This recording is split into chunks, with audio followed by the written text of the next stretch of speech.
Saya sampaikan loh, Kompolnas ini kan lembaga pengawas polisi. Kemudian saya sampaikan ini betapa cerobohnya pekerjaan dari Bareskrim. Harusnya kan diusut ini dokumen-dokumen abal-abal atau dokumen-dokumen yang sangat tidak layak untuk jadi barang bukti dari Bareskrim. Asalnya dari mana nih? Apakah dari yang bersangkutan? Berarti dia melakukan pemalsuan dan penipuan dong. Atau dia berasal dari UGM. Nah, berarti kalau memang berasal dari UGM yang patut dipertanyakan. Mengapa memberikan dokumen-dokumen sampah kepada Bareskrim untuk mempertaruhkan atau untuk memutuskan nasib orang-orang gitu ya. Nah, sekarang saya mau tunjukkan ornamen yang sangat penting paling pokok, yaitu bukan data yang tidak sah, data yang belum terverifikasi. Iya, belum verified ya. Unverified yet ya. Iya. Ya, jadi bukan data yang tidak sahih tapi benar. Iya. Unverified yet. Sekarang lihat dari nilai.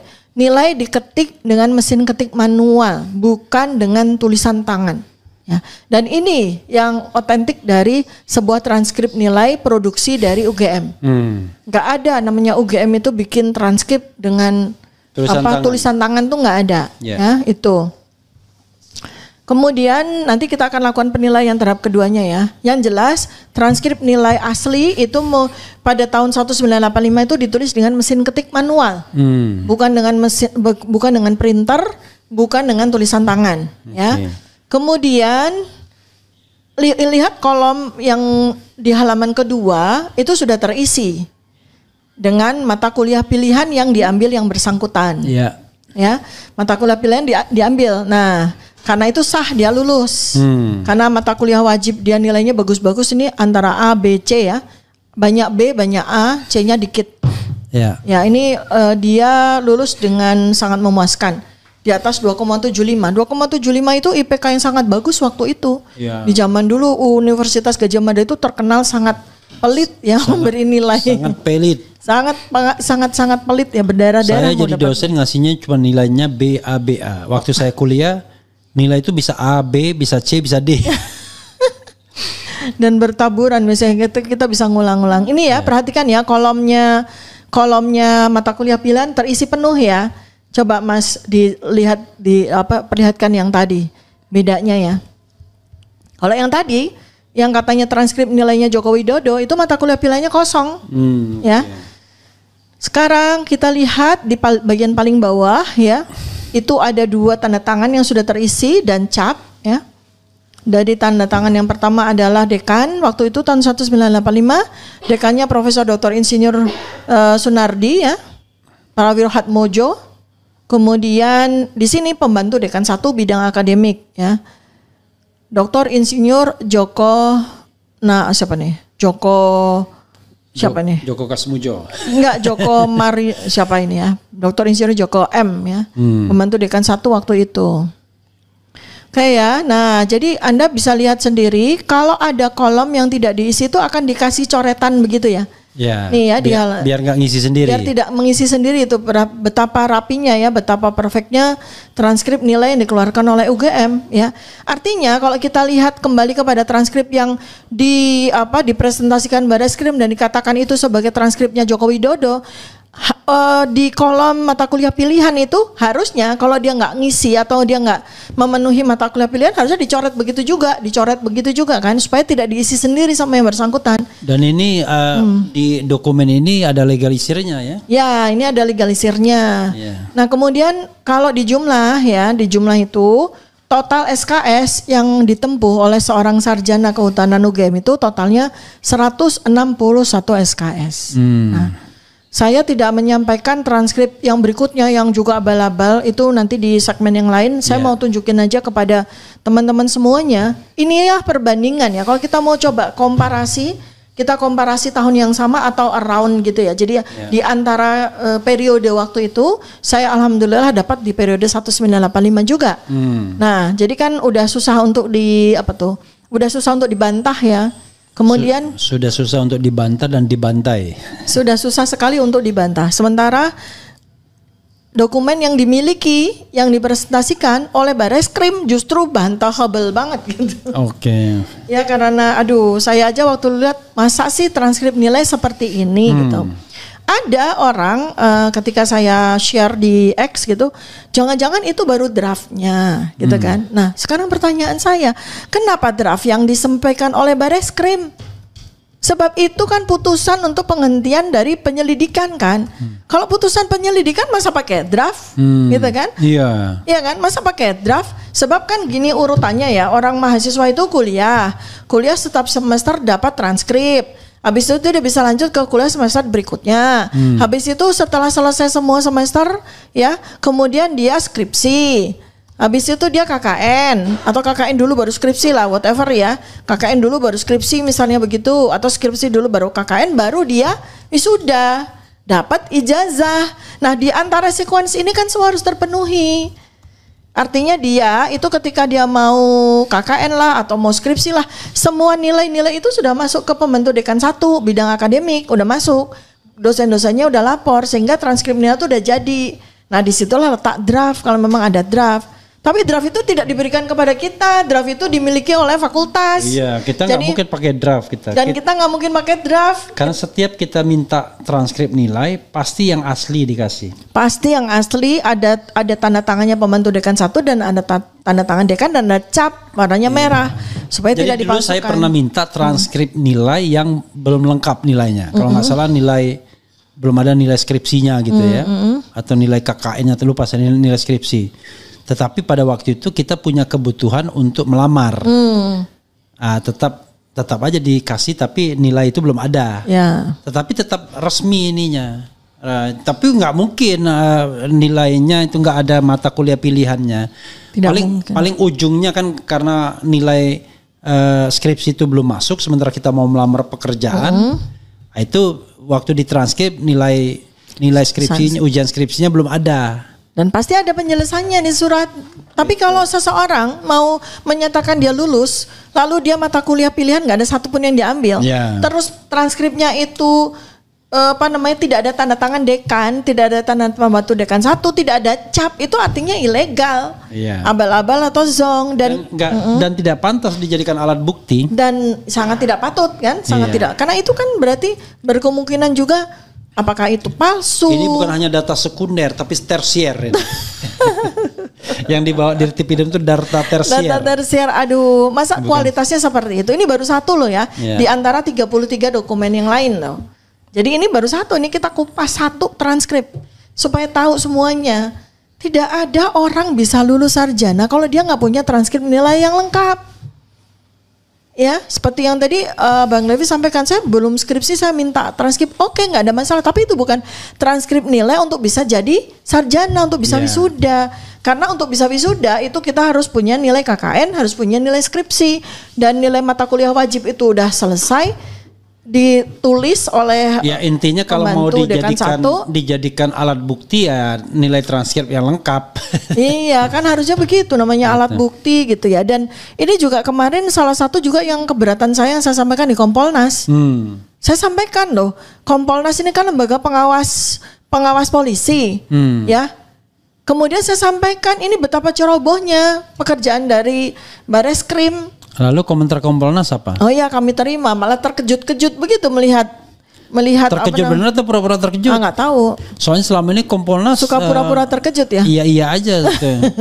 Karena pengalaman kita dan Kompolnas itu ketika kasus Sambo kan, sama KM 50 belum apa-apa udah membela itu. Waktu itu ada Benny Mamoto kan.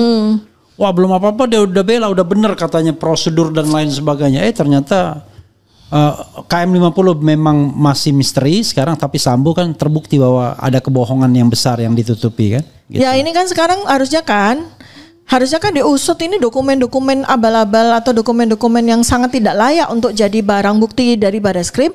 Asalnya dari mana nih? Apakah dari yang bersangkutan? Ya, berarti dia melakukan pemalsuan dan penipuan dong. Atau dia berasal dari UGM? Nah, berarti kalau memang berasal dari UGM yang patut dipertanyakan. Mengapa memberikan dokumen-dokumen sampah kepada Bareskrim untuk mempertaruhkan atau untuk memutuskan nasib orang-orang gitu ya. Itu kan bagaimana nih keadilan? Saya berharap mudah-mudahan Presiden Prabowo at least ya orang-orang yang ditunjuk sama beliau, staf beliau itu melihat ini. Ini baru satu loh, belum 34 dokumen yang lain. Saya belajar. Jadi kita serahkan kepada orang yang berkeringat. Kata staf, karena seorang menteri apa, wah enak aja reshuffle. Masa yang tidak berkeringat mau jadi menteri atau apa? Ya, karena itu kita serahkan pada orang yang berkeringat. Kemarin saya sampai 2 kali ke Kompolnas tuh kenapa? Supaya mereka kerja. Oke. Supaya mereka kerja gitu. Hai orang-orang berkeringat, kerjalah. Berkeringatlah. Agar Anda berkeringat lagi gitu. Paling enggak nulis surat lah, berkeringat sedikit. Kita juga bukannya tidak berharap ya, artinya gini, kita sebagai rakyat itu kan tetap menjunjung tinggi hukum, menjunjung tinggi prosedur yang ada, ya kan, yang dibuat dengan uang pajak kita loh, itu prosedur itu, mereka kerja, mereka makan, mereka minum, mereka menyediakan kita kotak makanan, itu kan semua pakai uang pajak, jadi mereka itu kerjanya harus benar. Saya nggak mau ngejudge ya, mereka kerjanya nggak benar atau tidur aja dan segala makan gaji buta, enggak. Tapi yang penting buat saya adalah kita meminta mereka untuk bekerja. Perkara pekerjaannya bagaimana terserah, ya kan? Jangan diam aja. Iya, yang penting nggak tidur, yang penting nggak gabut, yang penting mereka kerja. Ya, paling tidak pekerjaan mereka menemui kita selama berjam-jam. Ya. Saya apresiasi sih, karena 2 kali ya. Saya 2 kali nih, saya dengan kuasa hukum. Kemudian abis itu karena mereka memberikan kesempatan kepada 11 terlapor yang lain untuk ngomong juga, untuk bicara juga, itu buat saya sih apresiasi ya. Di Kompolnas. Di Kompolnas. Dan Ombudsman. Tidak semuanya ya. Ombudsman ya, ini mereka aja menemui kita aja masih rapat sejam. Oke. Dan hanya berani ditemui oleh kita berdua, nggak boleh orang banyak gitu. Buat gimana saya, coba bayangkan. Institusi yang sudah ada undang-undangnya, diangkat dengan prosedur yang benar gitu, nemuin masyarakat aja takut. Ombudsman itu ini lucu, kemarin waktu kita ke ombudsman itu ya, kita udah bersurat 2 kali ya. Kemudian kita temui karena nggak ada jawaban atas surat. Kemudian ketika kita minta ketemu sama komisioner, kita nunggu 1 jam, kayaknya mereka rapat gitu kan, mau diapain. Abis itu setelah kita diterima hanya boleh 2 orang, gimana nih? Ombudsman. 2 orang itu siapa aja? Ya akhirnya saya dengan Pak Abdul Katiri, koordinator tim 01. Pak Abdul yang tadi, yang orang yang gemuk-gemuk tadi.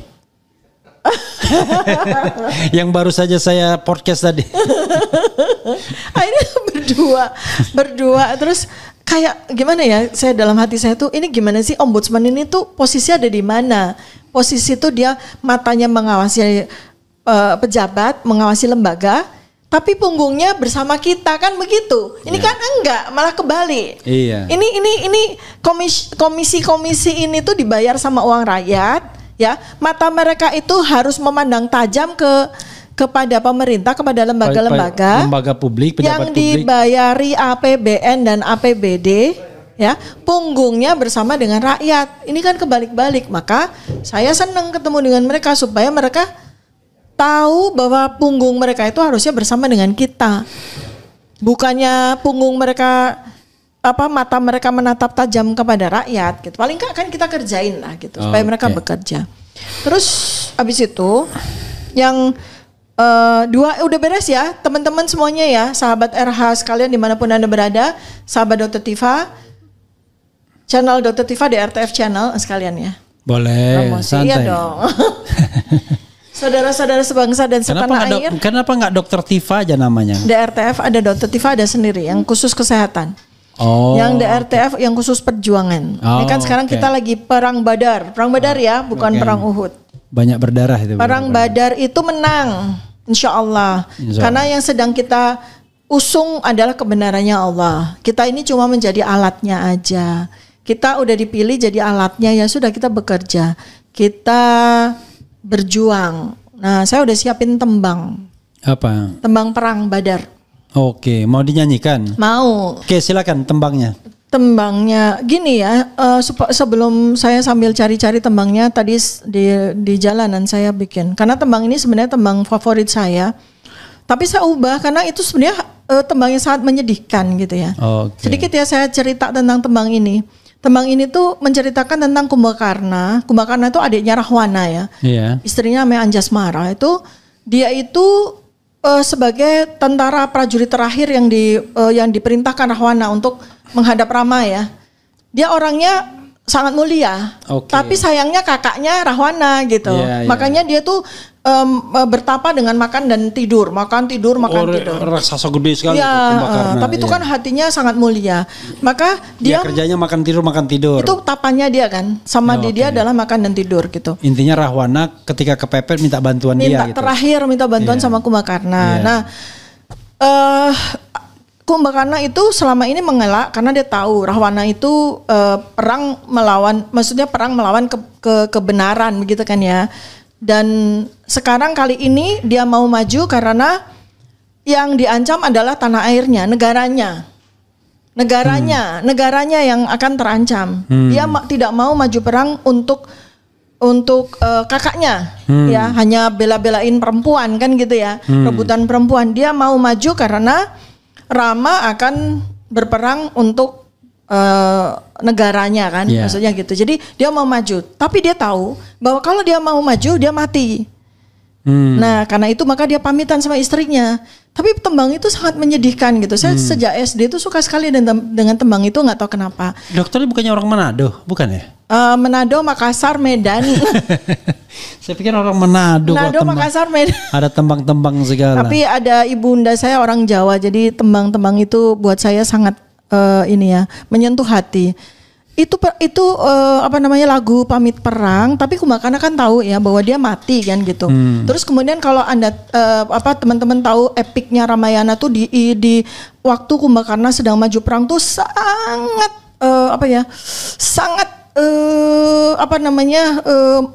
bikin ternyuh gitu ya. Kalau sempat lihat Ramayana di Prambanan itu ketika sudah maju perang kan dia meninggal ya, wafat dalam perang itu. Dia pakai baju putih kan, maju perangnya itu, kemudian langsung dijemput oleh bidadari langsung ke surga gitu. Jadi syahid lah gitu ya, karena dia perang melawan dia perang mempertahankan negaranya gitu. Nah karena tembang itu menyedihkan, hasilnya seperti itu ya, pun kakang pamit palastro gitu ya. Jadi Kakanda pamit untuk mati gitu. Nah sekarang kan kita perang Badar ini, perang melawan kebatilan ini kan pergi berperang, kita sama-sama perang Badar untuk meraih kemenangan. Karena kita dapat amanah dari Allah untuk memperjuangkan kebenaran, untuk memberikan warisan kebenaran kepada seluruh bangsa dan negara ini, anak cucu kita. Maka tembangnya saya ganti ya liriknya. Bismillahirrahmanirrahim.